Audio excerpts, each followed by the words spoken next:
امام ابو حنیفہ کو جو آدھی سے زیادہ دنیا نے فالو کیا نا، اس کی بڑی وجہ ہے کہ ان کے اصول بڑے خاندانی ہیں. وہ کہتے ہیں حدیث کتنی ہی صحیح کیوں نہ ہو، اگر وہ متواتر حدیث کے خلاف یا قرآن کے خلاف ہوگی تو اس حدیث کو رد کر دیا جائے گا، جب تک کہ اسی تواتر سے ثابت نہ ہو، جب تک اتنے ہی تواتر سے ثابت نہ ہو. اس کی میں چند مثالیں دیتا ہوں. قرآن میں آتا ہے اے ایمان والو اذا قمتم الی الصلاۃ، جب نماز کے لیے کھڑے ہو تو اپنے چہرے کو دھو، اپنے بازوؤں کو دھو، سر کا مسح کرو اور اپنے پاؤں کو دھو. سمجھتے ہیں کہ نہیں سمجھتے؟ لیکن حدیث میں آتا ہے کہ نبی صلی اللہ علیہ وسلم نے جب چمڑے کے موزے پہنے تو ان پر مسح کیا. امام ابو حنیفہ تک جب یہ حدیث پہنچی، انہوں نے موزے پر مسح کے جائز ہونے کا فتویٰ نہیں دیا، حالانکہ صحیح حدیث پہنچی تھی. کیوں؟ قرآن کیا کہہ رہا ہے؟ پاؤں کیا کرو؟ دھو. لیکن امام حنیفہ تک ایک حدیث، دوسری حدیث، تیسری حدیث، موزوں کے مسح کے جائز ہونے کی اتنی حدیثیں پہنچ گئیں.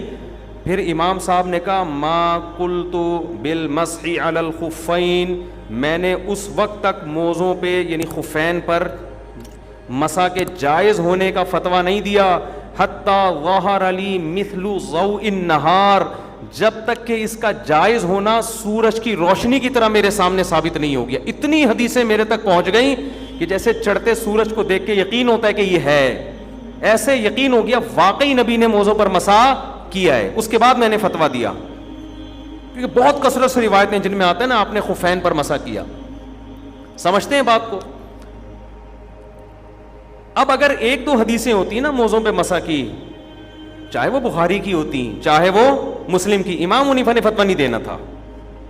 نہیں بھائی تواتر جب تک اتنا، کیونکہ ہمیں اب کوئی ایسے موقع پہ کوئی یہ شخص اعتراض کرے یار تم نبی کے حکم کو چھوڑ رہے ہو، امام حنیفہ پہ کوئی طنز کرے، وہ کہیں گے یہ نبی کا آرڈر ہے یا نہیں ہے، یہ 100% یقینی نہیں، یہ تو فلاں نے بیان کیا، فلاں سے بیان کرنے میں غلطی ہو سکتی ہے. نبی کا آرڈر ہونا 100% ثابت تو ہو جائے پھر ہم مانیں گے اس کو، ثابت نہیں. اس کے مقابلے میں یقینی خبر قرآن ہے جو پاؤں دھونے کا آرڈر کر رہا ہے. میں سمجھا پا رہا ہوں اپنی بات؟ اب آج کل کے اسکالر کیا کرتے ہیں، اصول گئے تیل لینے. اصول کہاں گئے؟ تیل لینے. بخاری میں چیپٹر نمبر 3 حدیث نمبر 16 یہ دیکھو. اسی وجہ سے چاروں اماموں نے جو موزوں پہ مسح کے جائز ہونے کا فتویٰ دیا اس میں کچھ شرطیں لگائی ہیں. عام موزوں پہ مسح کی اجازت نہیں دی. کیوں؟ کہتے ہیں بھائی قرآن کو جو چھوڑا جائے گا نا، قرآن میں تو دھونے کا حکم ہے جو یقینی ہے، اس یقینی حکم کو ہم جب چھوڑیں گے تو ان حدیثوں کی بیس پہ چھوڑیں گے، ان موزوں کی بیس پہ جن کے مسح کا جائز ہونا بھی حدیث سے یقینی طور پہ ثابت ہے. یہ والے موزے کم بخت، یہ موزے نبی کے دور میں تھے ہی نہیں، تو ان پہ مسح کے جائز ہونے کی حدیث کہاں سے لاؤ گے آپ؟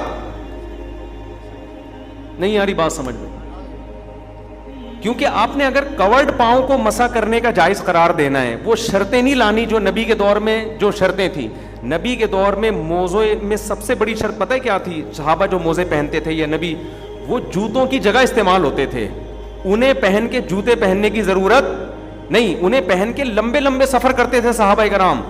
اس لیے چاروں ائمہ کا اتفاق ہے، الگ الگ سب نے شرطیں بیان کی لیکن قدر مشترک یہ ہے کہ اتنے موٹے یا اتنے ہوں کہ ان کو پہن کر آپ لمبا سفر کر سکتے ہو. آج ہمارے اہل حدیث بھائیوں نے کیا کیا؟ عام موزے چڑھاؤ مسح کرو، کہ موزے آتا ہے، موزے آتا ہے، تو لفظ سے تھوڑی دھوکہ کھانا ہے آپ نے.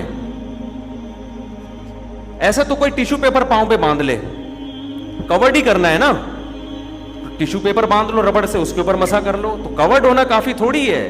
وہ موزے جو جوتوں کی جگہ استعمال ہو، یہ والے ساکس جوتوں کی جگہ استعمال نہیں ہوتے.